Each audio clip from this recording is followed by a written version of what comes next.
is what I love about Hit Talks, is that I start to meet people that I'd never have the opportunity to meet them if it wasn't for amazing people that have been brought into my field, because they have the same vision of hope, inspiration, and transformation. And Menaca, as I say, we haven't really fully connected yet, but you know, when you meet somebody and you just have that, you have that feeling that there is just going to be some magic. You have the feeling that there is some big things to be done in the world, and when we do it in alliance, and when we do it together, and we do it with the same mission, then we are able, as I say, to be able to transform. So Menaca, thank you so much for being with us here at Hit Talks Live on this amazing episode of Hope, Inspiration, and Transformation. And you know, I'd like you to just share about how, you know, what you do and why you do it. And you know, there's so much stuff in the world that's happening, and I know that you are a pivotal part of transforming this. So again, thank you for being with us, my love, and I now give you your 8 minutes. Thank you so much, Vikki, and thank you, Preet, for introducing me to Vikki as well.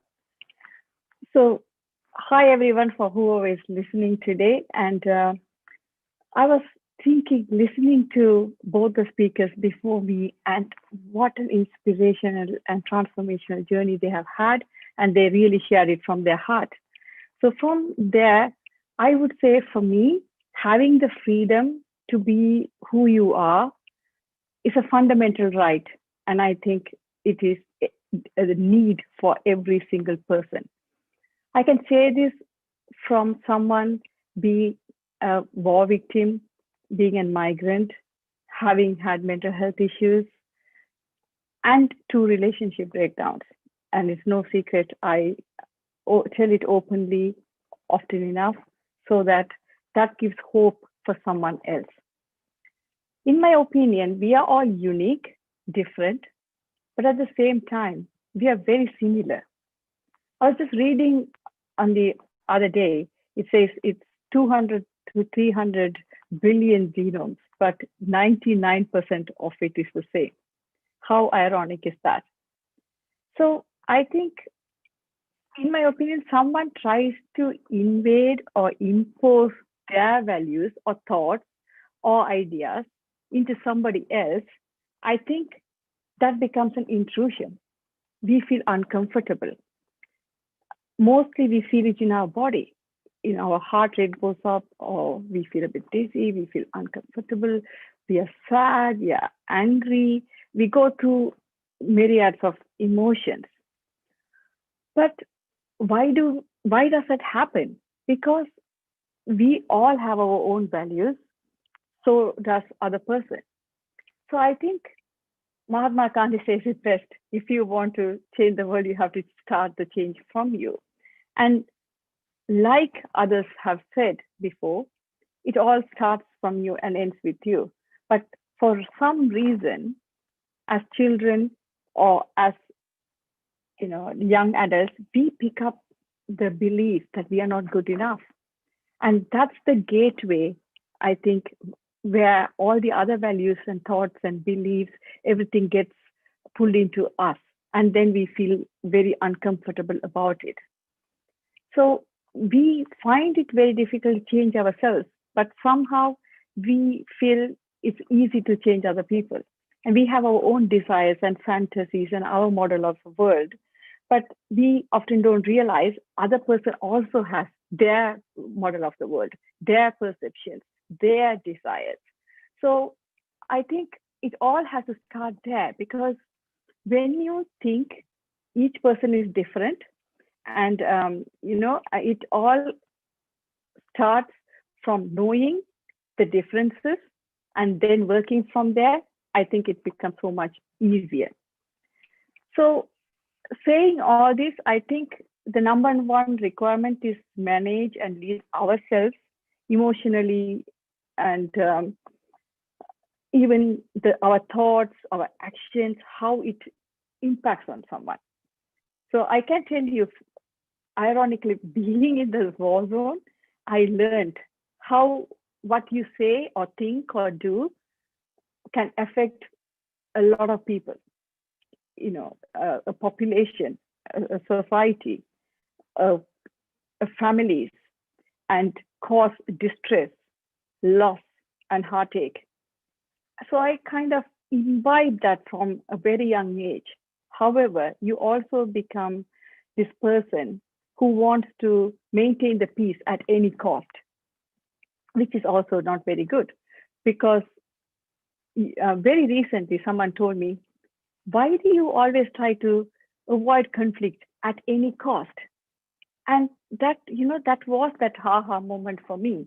And sometimes subconsciously you do things without even realizing. And I was thinking, perhaps it is true, because when you experience something, you are always trying to then avoid it. So in my life, every setback has taught me something, and it has been a lesson worth learning. So the more I learned that how things affect each other and why it's important to respect each other's values, the thoughts, the beliefs, and go together. Migration taught me why it is important to learn different cultures, different languages, and embrace other people for who they are. And then when I went through my mental health issues, my relationship breakdowns, I understood it is the perception of how we see the world. And I think recently we are more about success and material success, professional success, and we often forget how important it is for us to maintain our personal well-being. And I think when we realize without the personal well-being, nothing else happens. No professional performance or the success or wealth, none of this would matter if you don't look after yourself. So I think, to reiterate the point, what I'm trying to say is you have to always look after yourself first and get help if you need it, but always think you are enough. However you are, it's about self-worth. It doesn't matter whether you are fat, thin, tall, short, which color you are, it really doesn't matter. And when you go from that place, everything and everyone looks beautiful. The world becomes a beautiful place for you to live in. So that is my humble request for you. Please work on yourself and start spreading love. Forgive easily yourself and others. Be kind to others and spread love far and wide into everyone who you come across in life. The one last thing I want to tell before I finish is every single person is unique and special. So are you. So you don't have to change anything about you to fit into the world. You are good as you are, and every other person around you are also good the way they are. So celebrate yourself and celebrate us and celebrate around every single person around you. And world is a beautiful place and will become a beautiful place for everyone to live together in harmony, peace, and love. Thank you.